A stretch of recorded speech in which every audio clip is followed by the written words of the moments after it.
rassembler un éditeur et puis un producteur, et essayer de faire, dans la suite de Suite Noire, de faire écrire 13 romans, c'est-à-dire cette fois-ci c'est une collection finie, il n'y en aura pas plus de 13, une fois que les 13 seront parus, la collection disparaîtra, et de faire en même temps 13 films, et par une ou deux chaînes de télé, de façon à pouvoir faire une série qui serait liée simplement par la date et non pas par des personnages récurrents. Le thème central, donc c'est Vendredi 13, et vous avez choisi des auteurs autour de ce thème. Comment s'est passée cette sélection?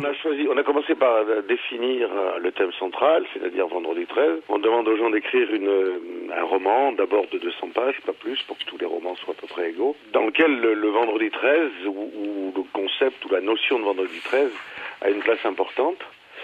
Et on leur demande d'écrire un roman qui soit un roman d'action, pas forcément un polar, un roman d'action pour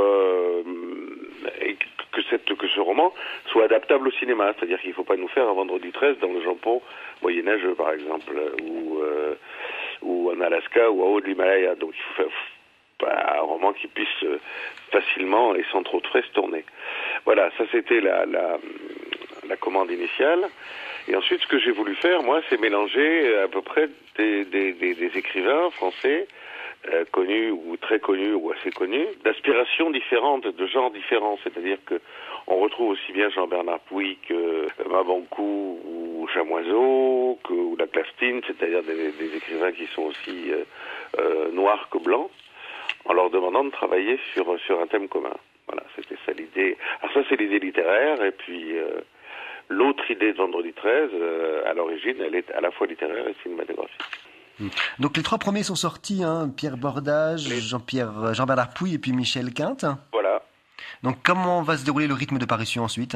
Ensuite, ce sera un par mois jusqu'à épuisons total du stock. Alors je pense qu'il y aura, comme il est coutume dans l'édition, de ne pas sortir par exemple en juillet-août. Quelques mots sur le travail des auteurs, parce que c'est vraiment un travail de commande, même si vous leur laissez quand même carte blanche pour travailler autour de ce thème. C'est un exercice qu'ils apprécient plutôt? Oui, généralement, j'ai pas eu de... j'étais obligé de refaire plusieurs fois ma liste parce que je suis tombé sur des gens qui avaient commencé par m'en dire oui, puis ils s'étaient aperçus qu'ils n'avaient pas le temps, qu'ils s'étaient aperçus qu'ils avaient un autre roman en cours et qu'ils n'auraient pas le temps de faire l'autre roman, enfin bref. Mais j'ai pas eu de refus sur le principe lui-même, ça les amuse plutôt la contrainte. Demander, mais je comprends ça, moi je l'ai déjà fait, c'est assez amusant.